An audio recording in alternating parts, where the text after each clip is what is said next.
We all do things that others hate, right? No one is perfect. And so, inevitably, you will run into problems with others because you are doing certain things that others absolutely hate or just rubs them the wrong way. I've been there, and I'm sure you have too. So, what are those things that you do that others hate? Here they are. Number one, being two faced. We've all met those people, haven't we? They are not usually the most pleasant people to be around because they have a hard time being honest and upfront with you. We've all been in that situation before, obviously, so no one is completely innocent from doing this.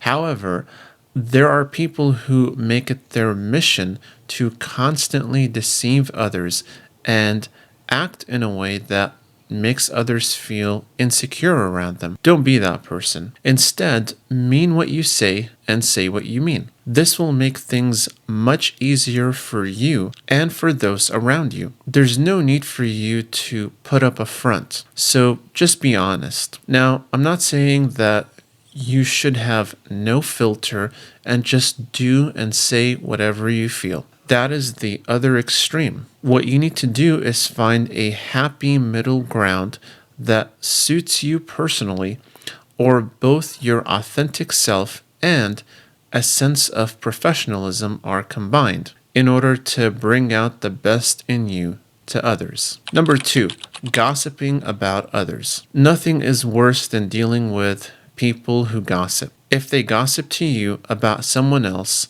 it's almost guaranteed that they are gossiping about you to someone else. These people are like snakes. They only attack you from behind when you're not looking. Being a gossiper will make others be suspicious of you, and the only ones who will tolerate your nonsense will be others who also like to gossip. Gossiping is an ugly behavior, and it is a waste of time. It is also usually a producer of negativity and also feeds on negativity. Anyone who engages in it will spread negativity throughout their environment, and too much negativity will cause you and others to completely suffocate. It's better to stay away from this nasty habit because eventually it will come back to haunt you. Number three, being a negative Nancy. Have you ever been around people who are super negative? They are vipers who suck the oxygen out of the air, causing everyone around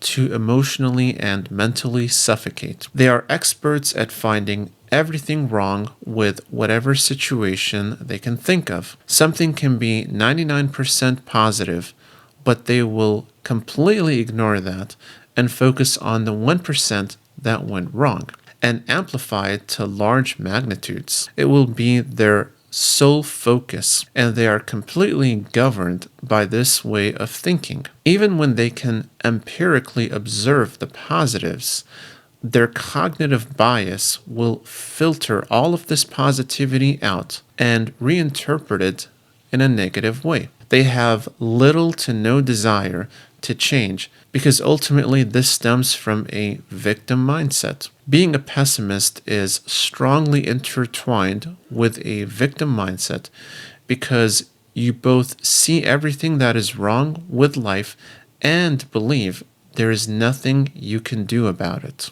I don't know about you, but I would rather be alone than to be around someone like that. And number four, being insensitive and rude. Sadly, there are a lot of people like that out there today. I'm not saying this to discourage you, but just to get you mentally prepared for what you're likely to face. After the lockdowns from a certain airborne illness, you know what I'm talking about. People have changed, full stop. You can't deny this fact. People have become less civil and generally less pleasant to be around. Many blame this on the lockdown effects, but it's been more than 4 years now, and many refuse to change. In other words, more and more people are choosing to be generally insensitive towards others and display less and less empathy towards their fellow humans. Don't be like those people.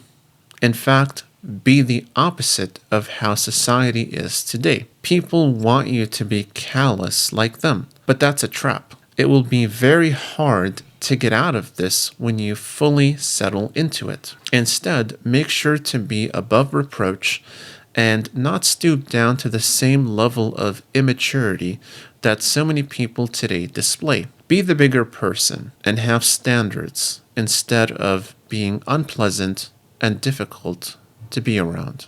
There are other reasons I can give for why others would hate you, but these four will suffice for now. It's not meant to be an exhaustive list anyways, just more to give you an idea of what I'm talking about. What do you think? Do you agree or disagree with what I said in this video? Make sure to leave your comment underneath the video. I'd love to read it. So that's it for this video. If you like this content, make sure to give it a thumbs up, subscribe, comment, and share to get notified about more videos like this one. Thank you for watching and see you in the next video.